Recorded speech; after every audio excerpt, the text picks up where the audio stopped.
Hello, had a few days break.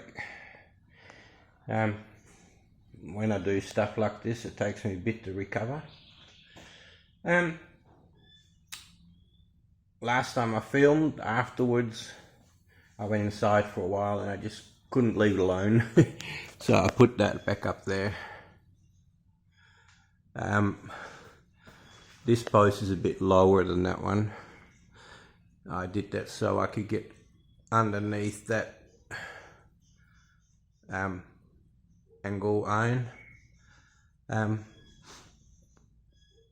which I'm going to cut today. I'm going to cut that, or maybe even, no, I can't go above it, because then the car will still hit it.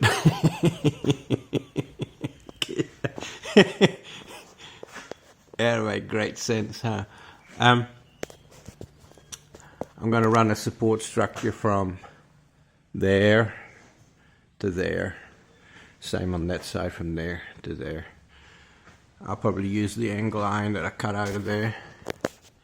And then I'm thinking of running from there up and there down. Just extra support, and maybe unnecessary. Originally this shed had 4 trusses, but I had 5, so I put 5 trusses in. It was engineered for 4, but I had 5, so I put 5 trusses in. So they're meant to be, they're 2.5 meters apart, so they were meant to be 3.5. And it had wood. Now it's got steel.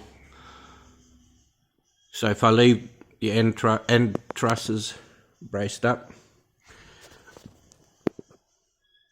the ends of the trusses braced up.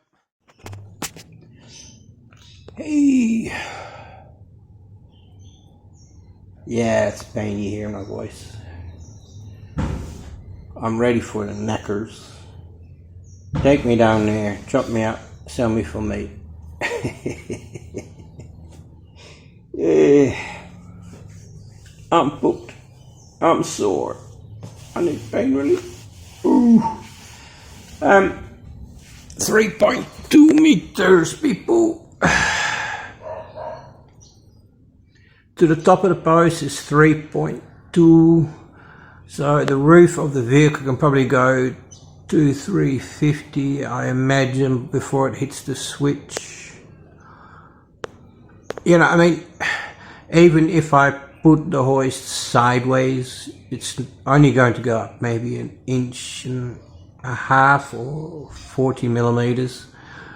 I'm touching the roof a little bit, push the tin up a touch, but I really don't care.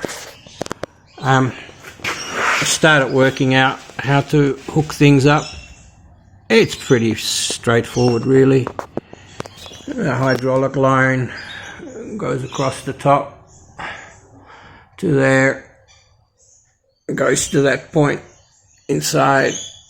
So I guess the weight of the vehicle pushes the oil back, so it's the hydraulic pump will only push, and the return is pressure of the vehicle. Yeah, looking alright so far. I'm not 100% yet on the position. When I've bolted them up at the right height, the beam has a couple of bolts in it now, to get the right distance. Not ready to bolt it into the ground yet. I'll probably make sure everything is working before I do that.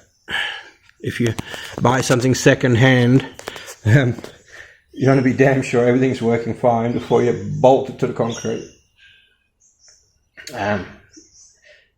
But to be honest, the rubber pads that lift the vehicle, they're in pretty good nick. it's been laying outside, but to be absolutely honest, like all the wheels and rollers and nylon bushes, they are not worn out.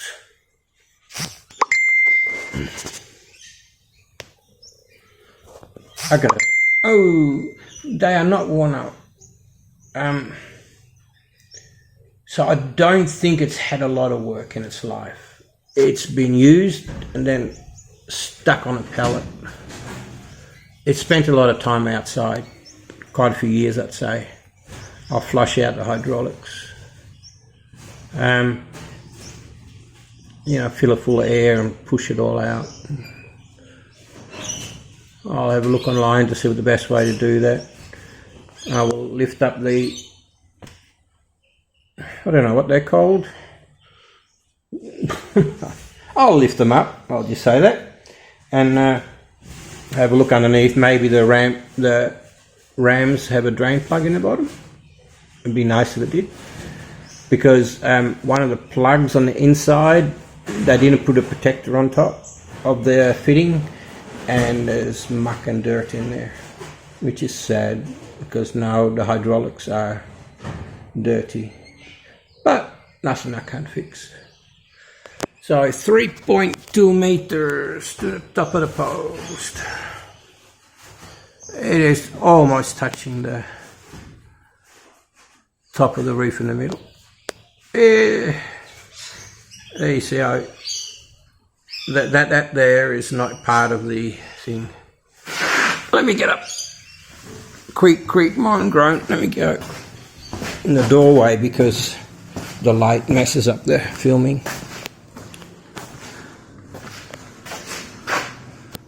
See? I welded a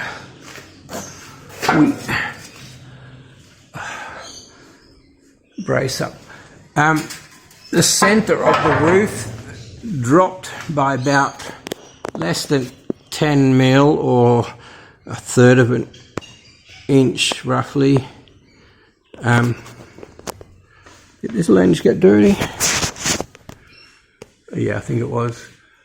About a third of an inch.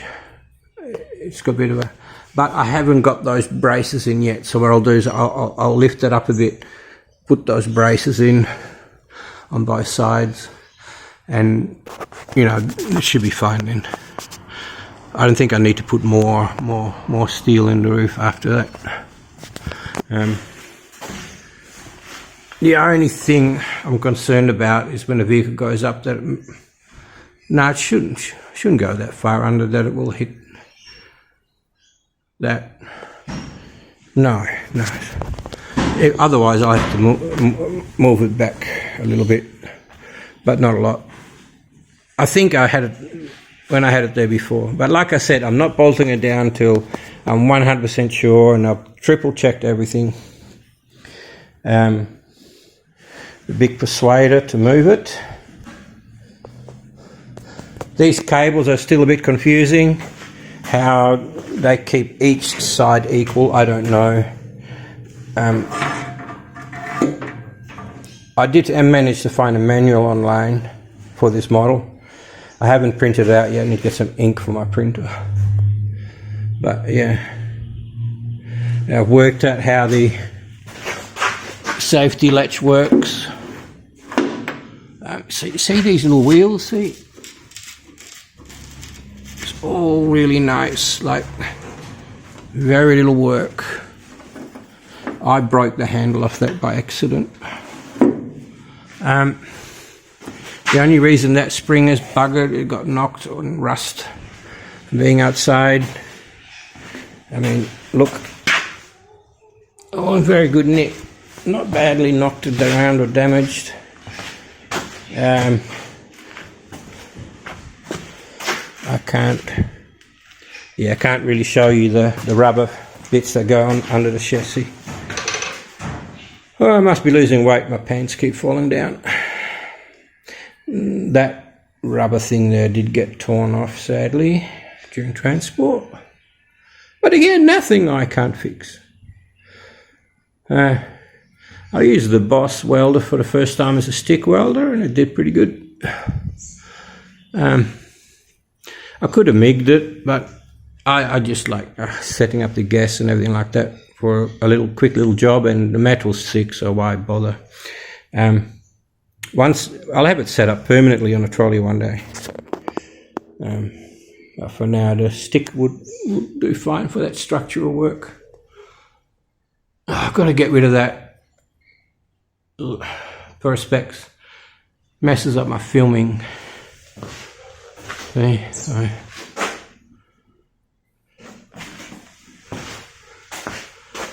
I welded that to the post. Welded that in both places, so that rafter can't go anywhere. And I think by the time I've got one from there to there, everything will be good. Well, it's been a lovely day. Once I'm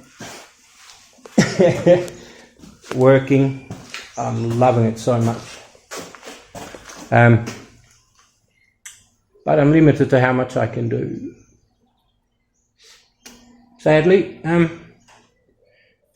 But if I can do, say, 2-3 days of work in here a week, I'll be happy. We've got our son to take care of. He's disabled, so if I could spend 2 or 3 days here in the workshop a week, I'll be super happy. It'll be enough. Tinkering with things. That's not counting if somebody wants to come here and do some work to the car, their car. I'm not against that, but only if I'm here. I've had problems with that before. People use my workshop when I'm not there, and accidents happen. Because you know me, I'm a stickler for safety. No, just if other people are here, I just don't want anyone to get hurt in my mess. Just look at it at the moment. It's a disaster. It's not just me, by the way. Everybody just throws everything on the counter. I've been playing the stereo in here today. We deregistered the black one. That's low mileage. It's got a beautiful interior in it, and that's going into the overland. And that VH is going to be a spare Recon. I'll just keep it because the overland is on 1/4 mil now, so there's no harm having a spare good runner sitting around. This one here is patiently waiting for me, aren't you, mate? Hey? Patiently waiting.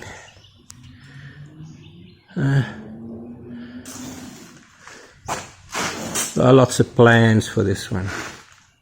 I miss him so much. Even just the smell inside. Oh, this bear's so nice in here. Fans felt that again. Yeah. It's so nice in this one. It's my baby. Yeah.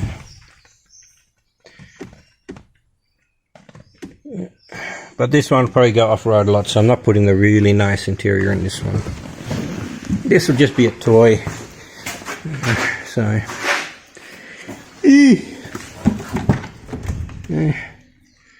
But man, these vehicles are so nice. Listen to that thump. Thump. Beautiful. Anyway, gotta go. Sip some morphine, sip some coffee, and hopefully you'll feel alright tomorrow. Think of some more. Or maybe we'll go out for the day. Then the weekend, I don't know. Anyway, hope you had fun this weekend, and take care of yourselves. I don't need to tell you why, with all the crap that's going around this world. Don't be woke, and behave yourselves. Love yous.